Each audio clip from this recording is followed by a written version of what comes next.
இங்க ட்ரைனிங் டீச்சரா இருக்க ஹீரோவை மனிஷான்ற ப்ரொஃபசர் கூப்பிட்டு நான் சொல்றதெல்லாம் நீ கேட்டா அவனை ப்ரொஃபசர் ஆக்குறதா சொல்லி எனக்கு ஒரு சிகரெட் வாங்கி கொடுன்னு கேக்குறான். பொண்ணா இருந்து சிகரெட் வாங்க கூச்சப்பட்டுட்டு தான் அவனை வாங்கிட்டு வர சொல்லுவான்.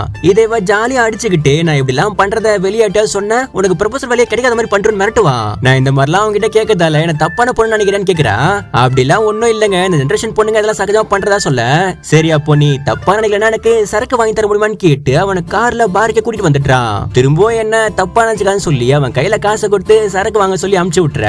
இவன் வந்ததும் பேலன்ஸ் செஞ்சு கரெக்டா கேட்டு வாங்கிட்டு சரக்கு போட்டு கார்லயே மட்டாயிடுவான். ஒரு பக்கம் இவன் ஹீரோயின் அழகா ரசிச்சிட்டு இருக்கத ஹீரோயின் கண்முழிச்சு பாத்துட, என்னடா என்ன இப்படி பாத்துட்டு இருக்கிற, சரி எனக்கு இன்னொரு ஹெல்ப் பண்ண முடியுமான்னு கேட்டு எனக்கு ஒரு முத்தம் மட்டும் தரியான்னு கேக்குறான்.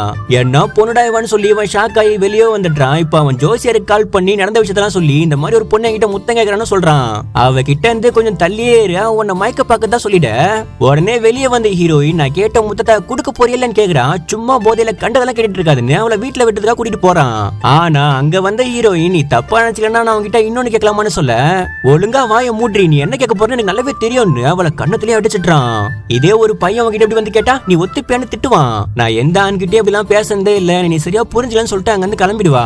ஹீரோ அடுத்த நாளே அந்த ஜோசியருக்கு கால் பண்ணி ஹீரோனோட டேட்டா பத்த சொல்லி இவளுக்கும் எனக்கும் செட் ஆகுமான்னு கேட்க, அவரும் காசை வாங்கிட்டு ரெண்டு பேருக்கும் நல்லா மேட்ச் ஆகுதுன்னு சொல்லிட, அழகான ஹீரோயினா மிஸ் பண்ணவே கூடாதுன்னு ஸ்ட்ரெயிட்டா வீட்டுக்கே போய் நான் அவன் காதுல புரிஞ்சுக்கிட்டேன், நேத்து நீ கேட்டதை நான் இப்ப தரேன்னு சொல்லி முத்தம் கொடுத்துட்டு இப்போ ரெண்டு பேருமே சந்தோஷமா லவ் பண்ண ஆரம்பிச்சிட்டாங்க.